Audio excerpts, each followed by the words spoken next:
Hello everyone, I'm JG and welcome back to Music Forever, where today I'm going to be reviewing the newest album from Danny Brown, You Know What I'm Saying.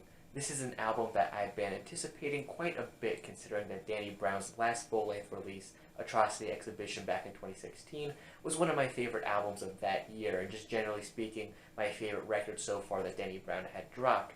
It was a really great, dark, harrowing, experimental hip-hop project that I think is really unique, and I still find to be really enjoyable, and it's still a project that I come back to quite a bit, even now, like 3 years after that album's been released. So I was excited to see what Danny was going to be doing on his next project. I wasn't expecting it to be something quite like Atrocity Exhibition, considering that Danny's always played around with different sounds, switched things up with every project, and I didn't exactly expect him to be in the same place that he was on Atrocity Exhibition, considering that especially when you consider some of the teaser tracks for this album, they tended to be a lot more upbeat and happy sounding. And this project as a whole features this pretty fun, quirky, upbeat sound to it, completely throwing away the dark sound that was present on Atrocity Exhibition. Really, the sound of this thing is one that overall is a lot more playful than that last full-length project, and the vibe of this thing is one that just is overall a lot less serious. It's a bit more to the point. There's not really a grand concept behind this thing. It's just a collection of fun hip-hop tracks with a slightly quirky experimental edge. And despite this, I do think that Danny Brown's kind of quirky personality does still shine through on this project for the most part. While the sound of this thing is certainly different than stuff that he's done in the past, it still definitely sounds like a Danny Brown record. Overall, when it comes to the quality of this project, I have to say that I'm maybe a little bit disappointed with how this album turned out, at least compared to my expectations for it. As I said before, I didn't necessarily expect Atrocity Exhibition 2, and I didn't really want that either, because it's just not what I would want to see from Danny moving forward. I would prefer that he try something different, and that certainly is the case here on this new record. It's just that in a lot of ways, I feel like this album is just a lot less memorable when compared to Atrocity Exhibition, or even some of Danny's other previous albums too. I do want to make it clear that I do still really enjoy this project. It's just that I do think it is a slight downgrade compared to where we were previously on Atrocity Exhibition.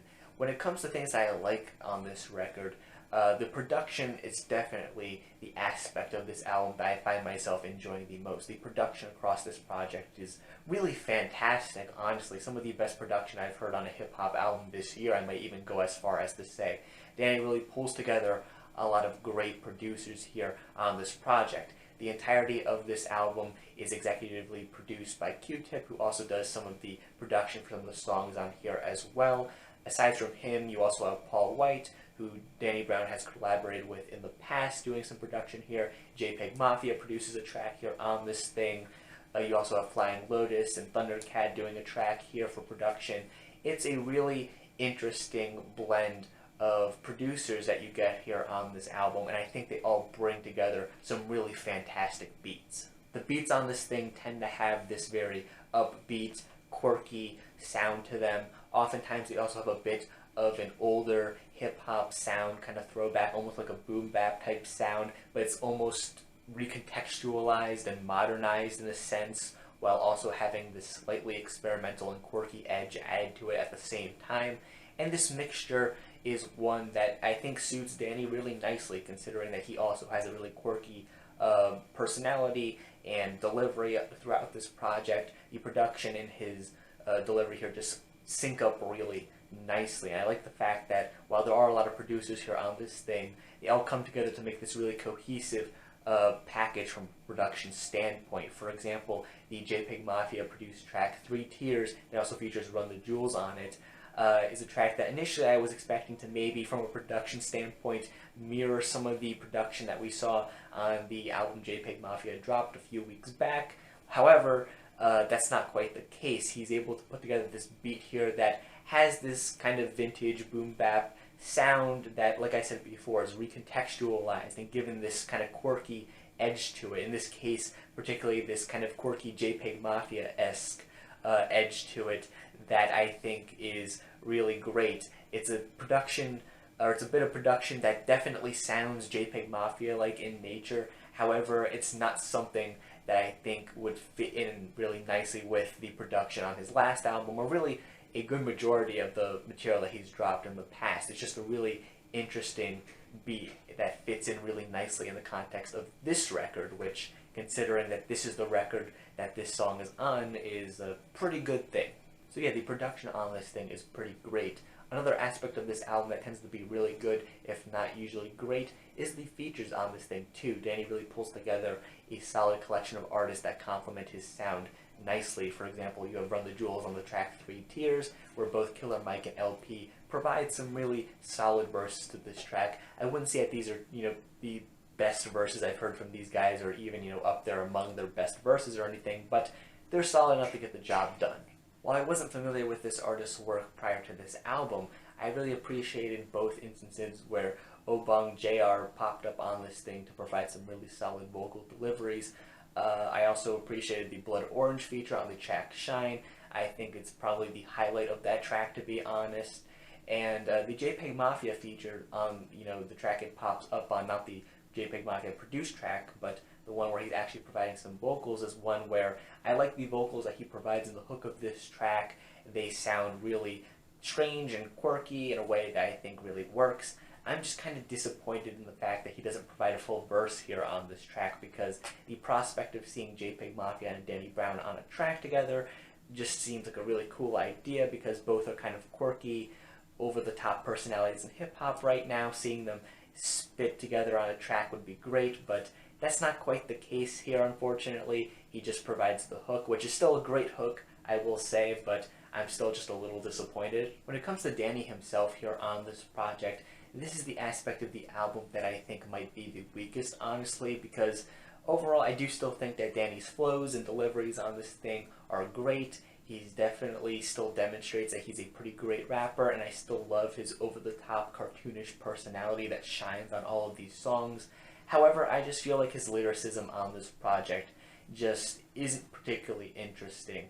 It's really not all that insightful or funny or deep or clever, really. I mean, for the most part, all the lyrics here on this thing are competent enough.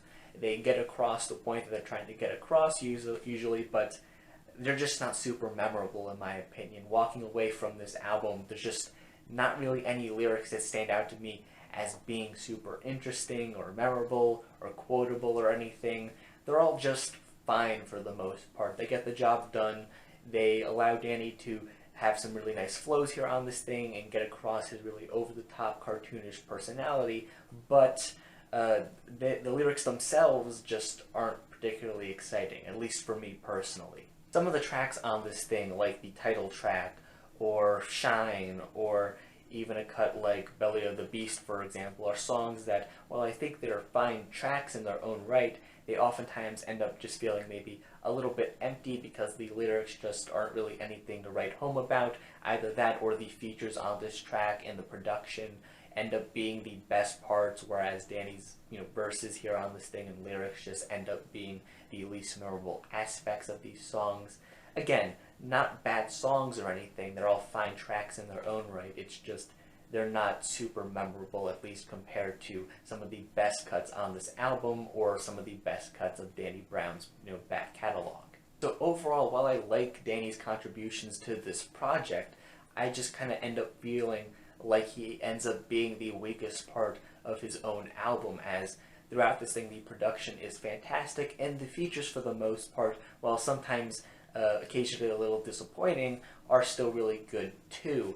And Danny, like I said, can still flow really nicely, still has a great personality on display here, but lyrically, this album just is kind of lacking in anything super memorable to it, which, coming off of an album like Atrocity Exhibition, where I felt like Danny's personality and lyrics were probably one of the strongest aspects of that album, it just makes this new album here seem a little bit disappointing in comparison, I guess. Though overall, I do want to stress yet again that I do still enjoy this project, and I do still think that this is a pretty good release. Not one of Danny Brown's stronger albums or anything, but it's still a really solid project. And if you're a Danny Brown fan, or if you're a fan looking for some quirky hip-hop to listen to, this album will definitely satisfy that need. I wouldn't say, at least for me personally, that's one of my favorites of the year or anything, but it's still an enjoyable album, and there are definitely some songs on this thing that I will be coming back to in the future. But overall, that is just my own personal opinion on this project. If you happen to disagree, that's perfectly fine. In fact, feel free to leave your own thoughts on this album in the comment section down below. And while you're down there, make sure you also leave a like on the video and subscribe to the channel for more music-related content, things like album reviews, track reviews, things of that sort. Once again, thank you guys for watching, and stay golden.